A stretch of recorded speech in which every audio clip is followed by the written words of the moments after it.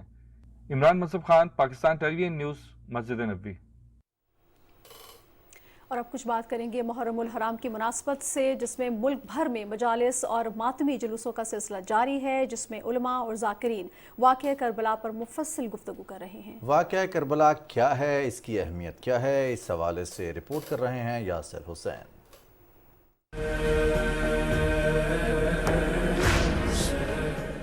اسلامی تاریخ میں واقعہ کربلا کی اہمیت سے کون واقف نہیں؟ شہدائے کربلا پر ظلم و ستم کے جو پہاڑ توڑے گئے وہ عالم اسلام کے لیے آج بھی ایک سوالیہ نشان ہے۔ واقعہ کربلا کسی سیاست اور اقتدار کی جنگ کی بجائے صرف اور صرف بقائے اسلام کی جنگ تھی۔ یزید حضرت امام حسین علیہ السلام سے بیعت چاہتا تھا، جبکہ امام حسین علیہ السلام نے یہ بیعت اس لیے نہ کی کیونکہ آپ شریعت اسلامی کا نفاذ چاہتے تھے۔ حضرت امام حسین علیہ السلام کو کوفہ بلا کر اور ظلم کے خلاف کمر بستہ ہونے کی دعوت دینے کے بعد کوفی تو پیچھے ہٹ گئے، لیکن حضرت امام حسین علیہ السلام نے یہ جنگ آخری دم تک لڑی۔ حاکم کوفہ نے سفیر امام حسین مسلم بن عقیل کو شہید کر دیا، جس کے بعد عراق کی جانب رواں سیدنا امام حسین علیہ السلام کے قافلے کو روکنے کے لیے ابن زیاد نے لشکر بھیج دیا، جس کی ذمہ داری امام حسین علیہ السلام سے بیعت لینا تھی۔ 2 محرم کو قافلہ کربلا پہنچا اور 7 محرم کو حضرت امام حسین علیہ السلام کے قافلے پر پانی بند کر دیا گیا۔ سن 61 ہجری میں 9 محرم تک یزید کی بیعت کے لیے زبردست دباؤ ڈالا گیا، لیکن امام حسین علیہ السلام نے بیعت کرنے سے انکار کیا۔ 10 محرم کو صرف 72 ساتھیوں کے ہمراہ ہزاروں کی فوج کا مقابلہ کرنے کے لیے حضرت امام حسین علیہ السلام کربلا میں نکلے۔ روز عاشور عصر تک ایک ایک کر کے تمام رفقا اور امام علی مقام نے جام شہادت نوش کیا۔ یوں حضرت امام حسین علیہ السلام نے شریعت کے خلاف کسی حکمران کی غلامی قبول کرنے پر موت کو ترجیح دی، جس سے اسلام کی حقانیت واضح ہو گئی۔ قتل حسین اصل میں مرگ یزید ہے، اسلام زندہ ہوتا ہے ہر کربلا کے بعد۔ یاسر حسین، پاکستان ٹیلی ویژن نیوز، اسلام آباد۔ یاسر حسین کی رپورٹ آپ نے ملاحظہ کی، اور بڑے مفصل طریقے سے یاسر حسین نے اس رپورٹ میں ہمارے ناظرین کو آگاہ کیا ہے کہ اس طرح سے آج سے 1400 سال پہلے یہ واقعہ پیش آیا، اور اس واقعے میں بھی صرف ایک ہی مطمع نظر تھا، شریعت کا نفاذ اور اللہ کے احکام کی خلاف ورزی کی بیعت نہیں کی جائے گی، ایسے حاکم کی بیعت نہیں کی جائے گی جو اللہ کے احکام کی خلاف ورزی کر رہا ہو، اور جو کم تعداد میں ہوں تو بھی حق کی بات اور حق کے لیے جان بھی قربان کی۔ ڈاکٹر حبیب عاصم صاحب نے ہمیں جوائن کیا ہے۔ ڈاکٹر صاحب السلام علیکم۔ جی وعلیکم السلام۔ بہت شکریہ ڈاکٹر حبیب عاصم صاحب، آپ نے وقت دیا پاکستان ٹیلی ویژن نیوز کو، ہمارے شو کے لیے آپ نے وقت نکالا۔ ڈاکٹر صاحب، واقعہ کربلا ہمیں کیا درس دیتا ہے؟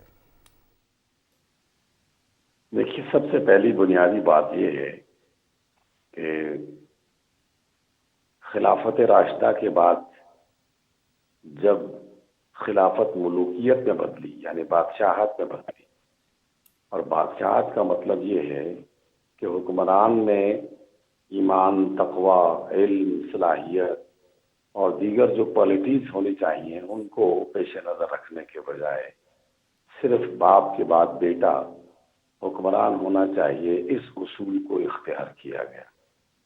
اور یہ اسلامی تعلیمات کی سب سے پہلی خلاف ورزی تھی، جس کو اس وقت کے جید اصحاب رسول نے محسوس کیا اور اس کے خلاف بغاوت کی یا کم از کم اس کی مخالفت کی. اور اس اعتبار سے یہ پہلا نقطہ ہے کہ مسلمانوں کی ریاست کا حکمران صرف وہی بن سکتا ہے جس کے اندر وہ صلاحیتیں یا کوالٹیز پائی جاتی ہوں جو قرآن مجید میں لکھی گئی ہیں، جن کا ذکر اللہ کے رسول نے کیا اور جس پر خلفائے راشدین اپنی زندگی میں عمل کرتے رہے. اس پہلی خرابی کی طرف ائمہ کرام نے اور خاص طور پر سیدنا امام حسین علیہ الصلوۃ والسلام انہوں نے علم بغاوت بلند کیا. دوسری بات کہ جب بھی کہیں اسلامی ریاست وجود میں آتی ہے تو اسلامی ریاست کا جو بیت المال ہے، یعنی ان کا جو قومی خزانہ ہے، وہ اس حکمران کی ذاتی ملکیت نہیں ہوتا، وہ عوام کی ملکیت ہے اور حکمران اسے اپنی مرضی سے استعمال نہیں کر سکتا، بلکہ صرف اور صرف عوام کی فلاح و بہبود اور اسلامی ریاست کی قوت کے لیے استعمال کر سکتا ہے. جبکہ یزید نے اسے اپنے ذاتی مفادات کے لیے اور اپنے ذاتی معاملات کو آگے بڑھانے کے لیے استعمال کیا. یہ دوسری بڑی غلطی تھی جس کو بہت سارے جید صحابہ نے محسوس کیا اور اس کی مخالفت کی. اور تیسرا بہت بڑا گناہ جو یزید نے کیا، جس کی مثال ہمیں آپ صلی اللہ علیہ وسلم کے زمانے میں اور چاروں خلفاء کے زمانے میں نہیں ملتی، کہ جو بھی مخالف ہے اس کو اڑا دیا جائے، اسے ختم کر دیا جائے. ٹھیک ہے. اچھا ڈاکٹر صاحب، یہ حرمت والا مہینہ ہے، جس طرح سے آپ نے بھی فرمایا، یہ کیا تقاضا کرتا ہے ہم مسلمانوں سے؟ ہم کیسے اپنی زندگی کو رہنما اصولوں پہ ڈھال کر بہتری کر سکتے ہیں اپنی زندگیوں میں اور سرخروئی حاصل کر سکتے ہیں؟ دیکھیے، میں یہی تینوں باتیں بتا رہا ہوں کہ انفرادی طور پر تو تعلیمات پر جیسے جیسے عمل ہوتا رہا اور آج بھی ہو رہا ہے. لوگ روزے بھی رکھ رہے ہیں، نمازیں بھی پڑھ رہے ہیں، حج بھی ادا کر رہے ہیں، لیکن ایک اجتماعی معاملے کو آگے بڑھانے کے لیے جو زرعین اصول اللہ اور اس کے رسول نے دیے تھے، ان سے انحراف نہیں کرنا چاہیے. اس میں پہلی خرابی میں نے بتائی کہ حکمرانی اس فرد کے حوالے کرنی چاہیے جو ایمان، تقوی، سچائی، صلاحیت اور دیانتداری کے اعتبار سے سب سے بہتر ہو. اور دوسرا یہ کہ قومی خزانہ جو ہے اسے اپنی مرضی کے مطابق استعمال کرنے کے بجائے صرف اور صرف عوام کی فلاح و بہبود اور اسلامی ریاست کی طاقت کے لیے استعمال کرنا چاہیے. اور تیسرا یہ کہ جتنے بھی معاملات ہیں، قرآن کی آیات کہتی ہیں کہ ان کو باہمی مشاورت کے ذریعے سے حل کیا جائے. اسی وجہ سے شورائیت کا باقاعدہ ایک منظم نظام ہمیں قرآن نے دیا، رسول اللہ صلی اللہ علیہ وسلم نے اس پر عمل کیا، خلافت راشدہ میں اس پر عمل ہوتا رہا. لیکن جب جبر کی طاقت سے اپنے فیصلے منوائے جانے لگے تو پھر یہ اسلامی ریاست کی یقیناً بنیاد کو ہلا دیتا ہے. اس لیے ہم اگر اپنی زندگی میں کوئی بہتری چاہتے ہیں اور کوئی اچھی تبدیلی چاہتے ہیں تو کم از کم ان تین زرعین اصولوں کو اختیار کرنا چاہیے. ایسے افراد کی حمایت کرنی چاہیے کہ جو ان تین زرعی اصولوں کے مطابق آگے بڑھنا چاہتے ہیں. ایسے لوگوں کی مخالفت کرنی چاہیے جو ان تینوں میں سے تینوں کی یا کسی ایک کی بھی مخالفت کر رہے ہوں. ہمارے لیے رسول اللہ صلی اللہ علیہ وسلم کے ساتھ حضرت امام حسین کا یہ عمل ایک ذرعی حیثیت رکھتا ہے اور ایک مثال بنتا ہے. اگر ہم صرف ان کے لیے عقیدت کا اظہار کرتے رہیں تو محض عقیدت کا اظہار ناکافی ہے جب تک کہ اس راستے پر نہ چلیں جس راستے کو سیدنا امام حسین علیہ الصلوۃ والسلام نے پسند فرمایا اور اس کے لیے اپنی جان اور اپنے خاندان کے 70 افراد کی جان قربان کی تھی۔ ڈاکٹر صاحب، ابھی ہم جو حالات دیکھ رہے ہیں پوری قرۂ ارض میں، جہاں بھی اس طرح کے حالات ہیں، حق بمقابلہ باطل ہے، وہاں پر مسلمان مشکلات کا شکار ہیں۔ آج کے دور میں کس امر کی ضرورت ہے؟ ان تمام واقعات کی روشنی میں، تمام کردار کی روشنی میں، حضرت امام حسین کے کردار سے لے کر ہم نبی کریم صلی اللہ علیہ وآلہ وسلم اور قرآن پاک کی جو تعلیمات ہیں ان کی روشنی میں آج اپنی زندگی کو اور باقی تمام انسانوں کی زندگی کو بہتر کیسے کر سکتے ہیں؟ دیکھیے، سب سے پہلا اس میں اصول یہ ہونا چاہیے کہ کوئی بھی شخص محض اپنی ذاتی مفاد کے لیے کام نہ کرے، بلکہ اجتماعی مفاد کو پیش نظر رکھے۔ اور دوسری بات یہ ہونی چاہیے کہ جہاں بھی کوئی اسلامی ملک یا ریاست قائم ہے، اسے پورے عالم اسلام کے بارے میں فکر کرنی چاہیے، اور جو بھی مظلوم ہے اس مظلوم کی حمایت کرتے ہوئے اس کی مدد کے لیے آگے بڑھنا چاہیے۔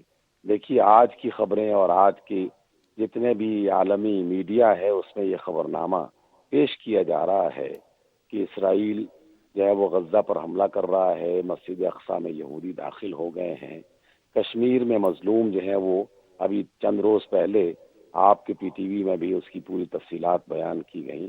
تو جہاں پر بھی ظلم ہو اس ظلم کے خلاف آواز اٹھانا اور اجتماعی انداز میں آواز اٹھانا اور ظالم کا ساتھ نہ دینا، یہ سیدنا امام حسین کا راستہ ہے۔ لیکن جو لوگ ظالم کا ساتھ دے رہے ہوں یا مظلوم کا ساتھ نہ دے رہے ہوں اور اپنے ذاتی مفادات کے لیے کام کر رہے ہوں، وہ سیدنا امام حسین علیہ السلام کے راستے سے ایک دوسرے راستے پر چل رہے ہیں۔ یقیناً اسی کو باطل کا راستہ کہا جا سکتا ہے۔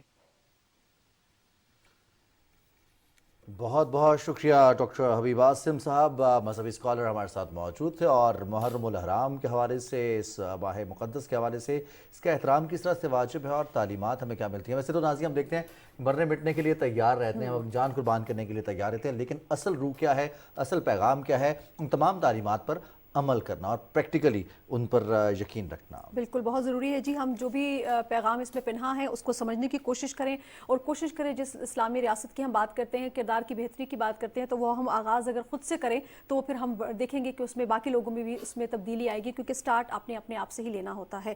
بالکل ٹھیک، یہاں پر لیتے ہیں ایک بریک کے بعد سلسلہ جاری رکھیں گے، ساتھ رہیے گا۔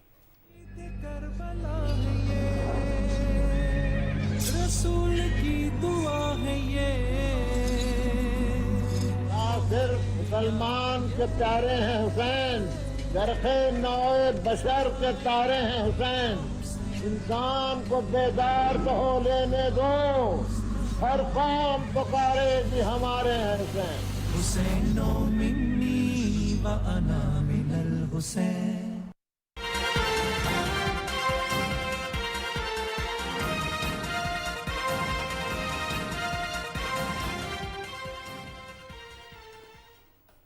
محرم الحرام کے حوالے سے ہی بات ہو رہی ہے، تو کچھ رضوان ہم بات کرتے ہیں امن و امان کی جو صورتحال ہے اور کیا انتظامات کیے گئے ہیں جڑواں شہروں کے حوالے سے۔